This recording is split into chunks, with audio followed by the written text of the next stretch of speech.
கோவை அரச்சூர் பகுதியில் உள்ள கேபிஆர் கலை கல்லூரியில் முதலாம் ஆண்டு கலைப்பிரிவு மாணவர்களுக்கு வரவேற்பு விழா நிகழ்ச்சி கல்லூரி அரங்கில் நடைபெற்றது. கோவை அரச்சூர் பகுதியில் உள்ள கேபிஆர் கலை அறிவியல் மற்றும் ஆராய்ச்சி கல்லூரியில் பிராவர்த்தனா 2026 என்னும் முதலாம் ஆண்டு கலை பிரிவான வணிகவியல் மற்றும் மேலாண்மை பிரிவு மாணவர்களை வரவேற்கும் விழா நடைபெற்றது.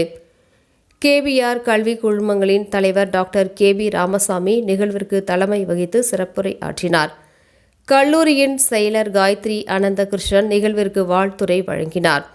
கல்லூரியின் முதல்வர் முனைவர் கீதா வரவேற்புரை வழங்கினார். எழுத்தாளரும் பேச்சாளருமான கலை மாமணி மரபின் மைந்தன் முத்தையா அவர்கள் சிறப்பு விருந்தினராக கலந்து கொண்டு சிறப்புரை ஆற்றினார்.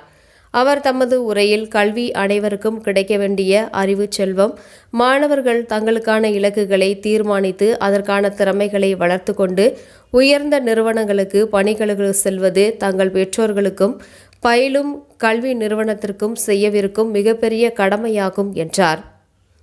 இந்நிகழ்வில் புல முதன்மையர்கள், துறை தலைவர்கள் போன்றோர் அறிமுகப்படுத்தப்பட்டனர். மேலும் 12ஆம் வகுப்பில் அதிக சதவீதத்துடன் தேர்ச்சி பெற்ற மாணவர்கள் மற்றும் விளையாட்டுத் துறையில் தேசிய அளவில் முன்னணி வகித்த 204 மாணவர்களுக்கும் ரூபாய் 2 கோடி மதிப்பிலான கல்வி உதவித்தொகையுடன் பயிலும் வாய்ப்பு வழங்கப்பட்டது. அதனைத் தொடர்ந்து கல்லூரியை தேர்வு செய்ததன் நோக்கம் குறித்து மாணவர்கள் மற்றும் பெற்றோர்கள் தங்களது கருத்துக்களை பகிர்ந்து கொண்டனர். நிகழ்வின் நிறைவாக வணிகவியல் துறையை சேர்ந்த 2ஆம் ஆண்டு மாணவி செல்வி அபிநயா ஸ்ரீ நன்றி உரை வழங்கினார்.